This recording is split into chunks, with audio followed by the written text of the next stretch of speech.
विद्यार्थी मित्रांनो, आज आपण गणित विषयामध्ये मूळ संख्या हा घटक पाहणार आहोत। यामध्ये मूळ संख्या हा घटक आपल्या दुसरी पासून अभ्यासक्रमामध्ये म्हणजे मंथन परीक्षा असेल, स्कॉलरशिपच्या कोणत्याही परीक्षा असतील, तिसरी, चौथी, पाचवी ते 8वी पर्यंत हमखास समसंख्या, विषम संख्या, मूळ संख्या, संयुक्त संख्या, त्रिकोणी संख्या अशा विचारल्या जातात। तर त्यापैकी आज आपण मूळ संख्या हा घटक पाहत आहोत।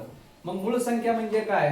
तर एकाहून मोठी अशी संख्या, त्या संख्येला एकने व त्याच संख्येने निशेष भाग जातो, इतर कोणत्याही संख्येने निशेष भाग जात नाही, अशा संख्यांना मूळ संख्या असे म्हणतात। म्हणजे मूळ संख्यांना एक तर एकने भाग जातो किंवा त्याच संख्येने भाग जातो। मग आता पाहत असताना आपण दोन ही एकमेव मूळ संख्या ही समसंख्या आहे। बघा, दोन ही समसंख्या आहे, आपण पाठीमागील पाठामध्ये पाहिलेलं होतं। पण दोन ही एकमेव मूळ संख्या ही समसंख्या आहे।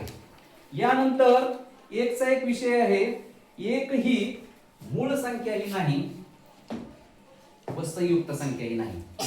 पुढील पाठामध्ये आपण संयुक्त संख्या पाहूया। एक ही मूळ संख्याही नाही व संयुक्त संख्याही नाही। दोनचं सांगितलं, दोन ही एकमेव अशी संख्या आहे की ती मूळ संख्या आहे, समसंख्या पण आहे। मग आपण दोन पासून आपण मूळ संख्या आपण पाहायला चालू करूया।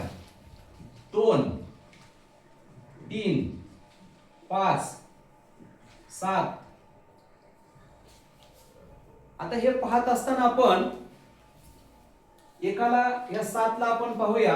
म्हटल्याप्रमाणे 7 ला 1 ने भाग जातो, 1 7 7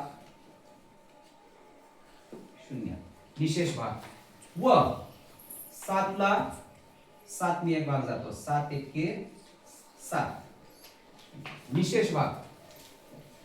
या व्यतिरिक्त एक व तीच संख्या, या व्यतिरिक्त त्या संख्यांना कोणत्या संख्येने निशेष भाग जात नाही, अशा संख्यांना मूळ संख्या आपण म्हणतो।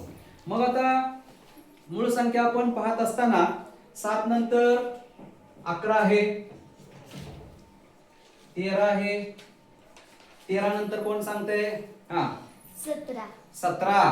बघा, 17 जर आपण लिहिली तर 17 ला एकतरी 1 ने भाग जातो निशेष, आणि त्याच संख्येने म्हणजे 17 नेच भाग जातो। म्हणजे अशा पद्धतीने आपण मूळ संख्या जर पाहत गेलो 100 पर्यंत, तर 17 नंतर कोण सांगेल? 17 नंतरची पुढची मूळ संख्या 17 नंतर 19,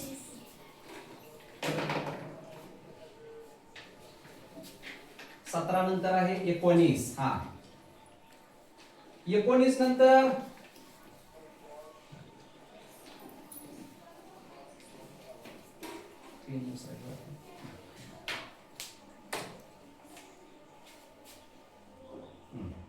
19 नंतर 23। बरोबर।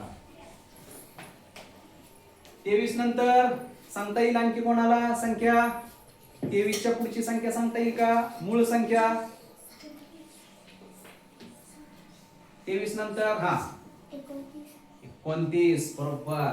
बघा, 23 नंतर 29 म्हणजे या मूळ संख्या आपण जर पाहत गेलो तर अशा 100 पर्यंत जर पाहिल्या तर शेवटची संख्या ही 100 पर्यंत कोणती असेल? 97। मग शेवटची संख्या जर 97 आहे तर आपण 1 ते 100 पर्यंत जर मूळ संख्या पाहिल्या तर त्या एकूण 25 येतात। मूळ संख्या लक्षात ठेवा, नियम काय आहे?